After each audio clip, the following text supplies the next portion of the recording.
बाबा साहब के इस यूट्यूब चैनल पर सभी साथियों को जय भीम। हम लोग आज के प्रैक्टिस सेट में सामान्य अध्ययन के महत्वपूर्ण प्रश्नों को देखेंगे। चलिए प्रैक्टिस सेट को शुरू करते हैं। पहला प्रश्न है, गोपद ब्राह्मण किससे संबंधित है? उत्तर है अथर्ववेद से। व्याख्या देखें, गोपद ब्राह्मण अथर्ववेद का एकमात्र ब्राह्मण ग्रंथ है। दूसरे नंबर का प्रश्न है, नयनार कौन थे? उत्तर है शैव धर्मानुयायी। व्याख्या देखें, दक्षिण भारत में पूर्व मध्यकाल में भगवान विष्णु की उपासना करने वाले अलवार और भगवान शिव की उपासना करने वाले नयनार कहलाए। नयनार की संख्या 63 मानी गई है और अलवारों की संख्या 12 है। तीसरे नंबर का प्रश्न है, किस स्तंभ लेख से ज्ञात होता है कि स्कंदगुप्त ने हूणों को पराजित किया था? उत्तर है भीतरी स्तंभ लेख से। व्याख्या देखें, भीतरिया स्तंभ अभिलेख में पुष्यमित्र एवं हूणों के साथ स्कंदगुप्त के युद्ध का वर्णन मिलता है।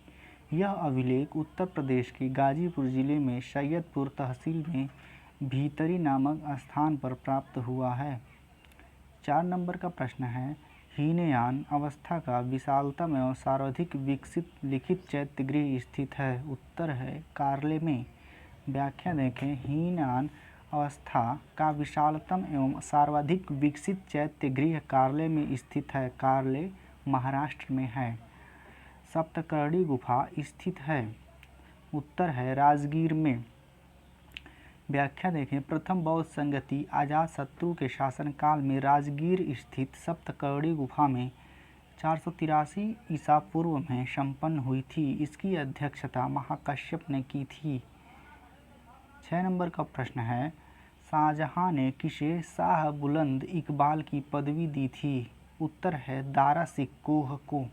व्याख्या देखें, शाहजहां ने दारा सिकोह को शाहजहां बुलंद की उपाधि प्रदान की थी। शाहजहां के शासनकाल में उपनिषदों का फारसी भाषा में अनुवाद दारा सिकोह ने सिर-ए-अकबर नाम से किया था। इसके अंतर्गत 52 उपनिषदों का अनुवाद हुआ।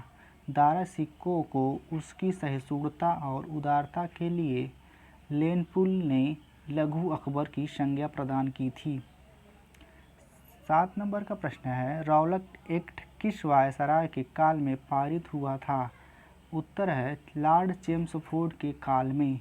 व्याख्या देखें, लॉर्ड चेम्सफोर्ड 1916 से 1921 के मध्य भारत का वायसराय रहा।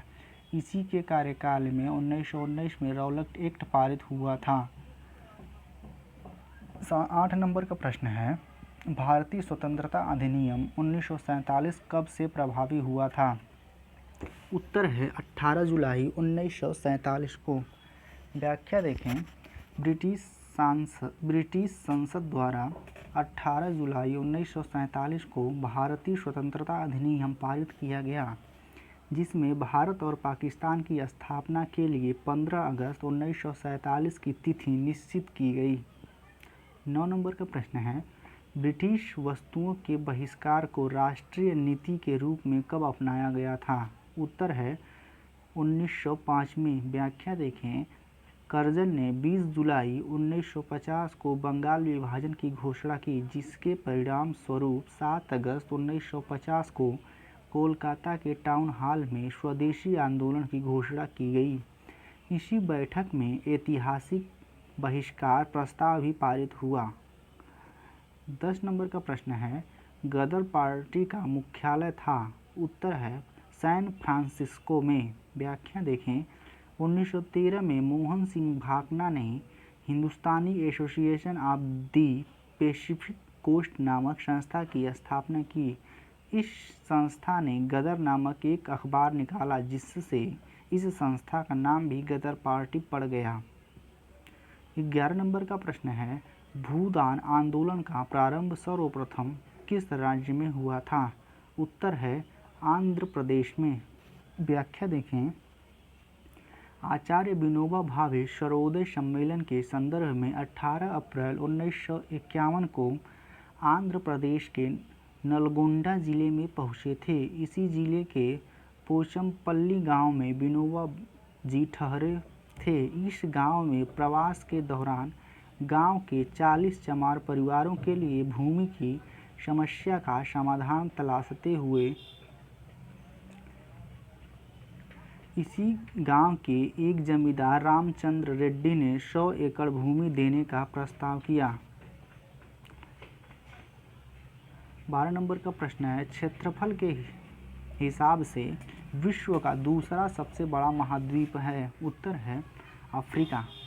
व्याख्या देखें, क्षेत्रफल की दृष्टि से प्रथम स्थान पर एशिया महाद्वीप, दूसरे स्थान पर अफ्रीका महाद्वीप, तीसरे स्थान पर उत्तरी अमेरिका और चौथे स्थान पर दक्षिणी अमेरिका, पाँचवें स्थान पर है अंटार्कटिका, छठे स्थान पर यूरोप और सातवें स्थान पर ऑस्ट्रेलिया है। 13 नंबर का प्रश्न है, भारत के कितने राज्य समुद्र के किनारे हैं। उत्तर है 9। व्याख्या देखें, भारत के 9 राज्य तट रेखा से लगे हैं। यह राज्य हैं गुजरात, महाराष्ट्र, गोवा, कर्नाटक, केरल, तमिलनाडु, आंध्र प्रदेश, ओडिशा, पश्चिम बंगाल। भारत में सर्वाधिक लंबी समुद्री तटीय सीमा वाला राज्य गुजरात है। इसकी समुद्र तट रेखा 1600 किलोमीटर लंबी है। 14 नंबर का प्रश्न है, भारत में सबसे अधिक उपजाऊ मृदा कौन सी है। उत्तर है जलोढ़ मृदा। व्याख्या देखें, क्षेत्रफल की दृष्टि से भारत में सबसे अधिक क्षेत्रफल पर जलोढ़ मृदा का विस्तार है। जलोढ़ मिट्टी का निर्माण नदियों के निक्षेप से होता है। जलोढ़ मिट्टी में नाइट्रोजन, फास्फोरस की मात्रा कम होती है। इस मिट्टी में पोटास एवं चूना पर्याप्त मात्रा में होता है। 15 नंबर का प्रश्न है, मुंबई की मीठी नदी किस झील से निकलती है। उत्तर है पोवई झील से। व्याख्या देखें, मीठी नदी मुंबई से प्रवाहित होती है। इसकी उत्पत्ति का प्राथमिक स्रोत विहार झील व द्वितीयक स्रोत पोवई झील है। यह 15 किलोमीटर लंबी है। 16 नंबर का प्रश्न है, अरावली श्रेणियाँ किस राज्य में स्थित हैं। उत्तर है राजस्थान में। व्याख्या देखें, अरावली पर्वत श्रेणी गुजरात के पालनपुर से लेकर राजस्थान तथा हरियाणा से होकर दिल्ली तक लगभग 800 किलोमीटर की लंबाई में विस्तृत हैं। 17 नंबर का प्रश्न है, कौन सा नगर सुपीरियर झील पर स्थित है। उत्तर है डुलुथ। व्याख्या देखें, विश्व की सबसे बड़ी ताजे पानी की झील सुपीरियर झील है, जो कनाडा और संयुक्त राज्य अमेरिका के मध्य स्थित है। 18 नंबर का प्रश्न है, भारत के संविधान के किस भाग में संघ राज्य संबंधों का उल्लेख किया गया है। उत्तर है भाग 11।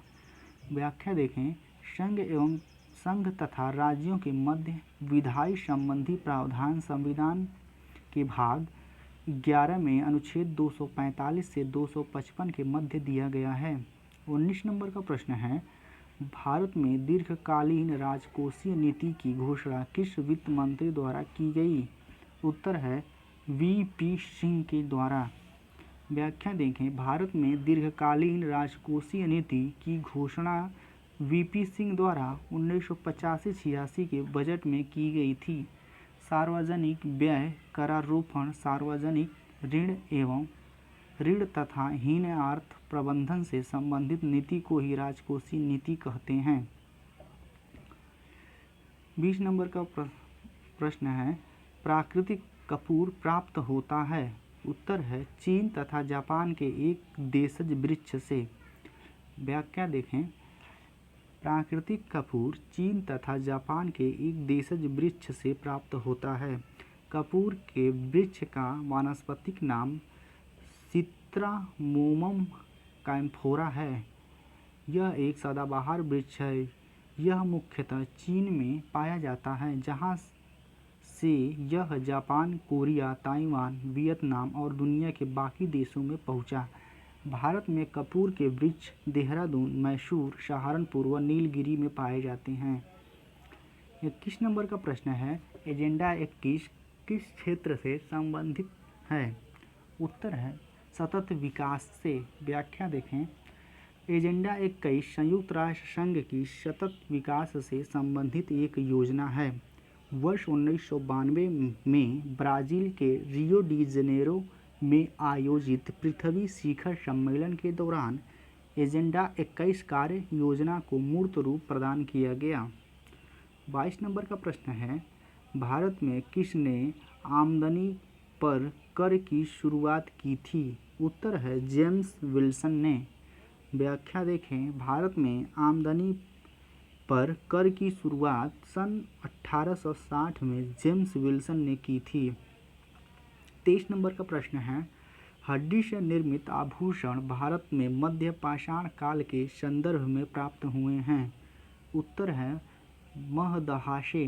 व्याख्या देखें, मध्य पाषाण कालीन स्थल महदहा से हड्डी से निर्मित आभूषण प्राप्त हुए हैं। महदहा से प्राप्त प्रमुख उपकरणों में से ब्लेड, निवेदक, चंदारिक, त्रिभुज, समलम, चतुर्भुज उल्लेखनीय हैं। महदहा उत्तर प्रदेश की प्रतापगढ़ जिले के पट्टी तहसील में स्थित है। 24 नंबर का प्रश्न है, वैदिक कर्मकांड में होता है। फिर से सुनिए, वैदिक कर्मकांड में होता का संबंध है। उत्तर है ऋग्वेद से। व्याख्या देखें, ऋग्वेद का वेद संबंधी कार्य करने वाले व्यक्ति होता कहलाता था। होता का कार्य देवताओं को यज्ञ में आहुत करना तथा ऋचा पाठ करते हुए स्तुति कराना था। 25 नंबर का प्रश्न है, चतुर्थ बौद्ध संगति किसके शासनकाल में हुई थी? उत्तर है कनिष्क के। व्याख्या देखें, बौद्ध धर्म की चतुर्थ संगति कुषाण शासक कनिष्क के काल में कश्मीर के कुंडल वन में संपन्न हुई। इसके अध्यक्ष वसुमित्र तथा उपाध्यक्ष अश्वघोष थे। 26 नंबर का प्रश्न है, उस वीर भारतीय राजा का नाम बताइए जिसे सिकंदर ने झेलम के तट पर पराजित किया था। उत्तर है पोरस। व्याख्या देखें, सिकंदर ने 326 ईसा पूर्व में खैबर दर्रों को पार कर भारत में प्रवेश किया। सिकंदर के भारत पहुंचने पर तक्षशिला के राजा अम्भी ने उसकी सहायता का वचन देकर उसकी अधीनता स्वीकार कर ली। झेलम तथा चिनाब नदियों के मध्यवर्ती प्रदेश के शासक द्वारा सिकंदर के समझ समर्पण की मांग ठुकरा देने के फलस्वरूप झेलम का युद्ध हुआ। इस युद्ध में उसकी हार हुई, किंतु उसकी वीरता से संपन्न होकर सिकंदर ने उसको राज्य लौटा दिया। 27 नंबर का प्रश्न है, औरंगजेब की मृत्यु के समय मराठा नेतृत्व किसके हाथों में था? उत्तर ताराबाई के। व्याख्या देखें, औरंगजेब की मृत्यु 3 मार्च 1707 को अहमदनगर के पास हुई थी।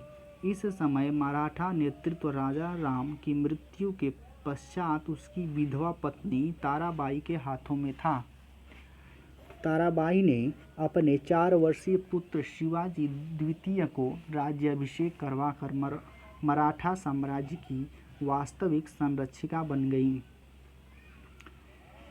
28 नंबर का प्रश्न है, जलीय फर्म जिसे जैव उर्वरक के रूप में प्रयुक्त किया जाता है। उत्तर एजोला को। व्याख्या देखें, एजोला ठंडे पानी में उगने वाला एक घास है जो प्रायः तालाबों और पानी भरे स्थानों पर तैरती हुई उगती है। इसकी वृद्धि तीव्र होती है। यह 20 से 30 दिनों में दोगुनी हो जाती है। इसका प्रयोग धान की फसल में जैव उर्वरक के रूप में किया जाता है। यह धान की फसल में नील हरित शैवाल की अपेक्षा अधिक प्रभावकारी सिद्ध होती है। एजोला की नाइट्रोजन स्थिरीकरण क्षमता अधिक होती है। चलिए आज के लिए इतना ही। सभी साथियों को जय भीम।